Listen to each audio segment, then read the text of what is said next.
अस्सलामुअलैकुम जनाब हितवතුනි ජාබිර් රලියල්ලාහු අන්හු තුමාණෝ වාර්තා කරන බුඛාරි කියන ප්‍රකට ග්‍රන්ථයේ සඳහන් වෙනවා.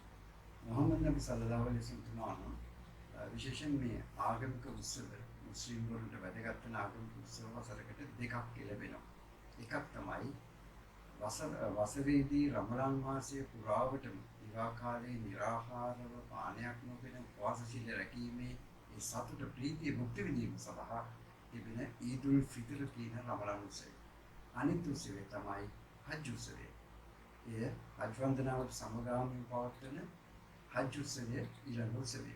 මේ උත්සව අවස්ථාවන් වලදී මුහම්මද් නබි සල්ලල්ලාහු අලයිහි වසල්ලම් තුමාණෝ විශේෂ යාඥාවක් සඳහා යනවා. එහෙම නැත්නම් විශේෂ යාඥාවක් ඉටු කිරීම සඳහා එලි මහාන වෙන්න පුළුවන්, දේවස්ථාන වෙන්න පුළුවන් යාකාරී නිවසින් පිටත් වෙනවා. අද දවසේ ලෝක පුරා සිටින සියලුම මුස්ලිම්වරු ඒ උත්සව දිනයන් වලදී විශේෂ උත්සව යාඥාවක් ඉටු කරනවා. ඉතින් නබිතුමාණෝ මේ ආකාරයෙන් උත්සව යාඥාව සඳහා නිවසින් පිට වෙනකොට එක් මාර්ගයක් ඔස්සේ ඒ යාඥාව ඉටු කිරීම සඳහා ගිහිල්ලා නැවත වෙනත් මාර්ගයක් ඔස්සේ ආපහු නිවසට ඇවිල්ලා තියෙනවා. ඉතින් මේ විදිහට නිවසට පැමිණලා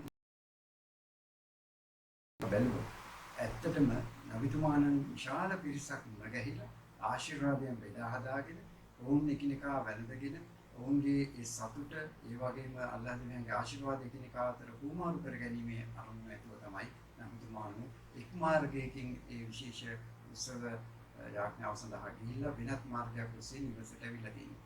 බලන්න කොයිතරම් වටිනවද කියලා.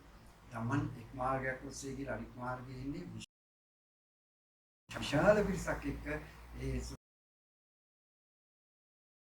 ආශිර්වාදය බෙදා හදා ගන්න. ඉතින් අපි උත්සව දවස්වලදී පුළුවන් තරම් අය සමග මේ අපේ ආශිර්වාදයෙන් බෙදා හදාගන්න ඒ සුදුතාවය ඇති කරගන්න අපි වග බලා ගමු. එයින් අපිට විශාල සමාජමය වශයෙන් ප්‍රයෝජනයක් ලැබෙන්නේ, ආධ්‍යාත්මික වශයෙන් ප්‍රයෝජනයක් ලැබෙන්නේ. අස්සලාමු අලයිකුම් වරහමතුල්ලාහි වබරකාතුහු.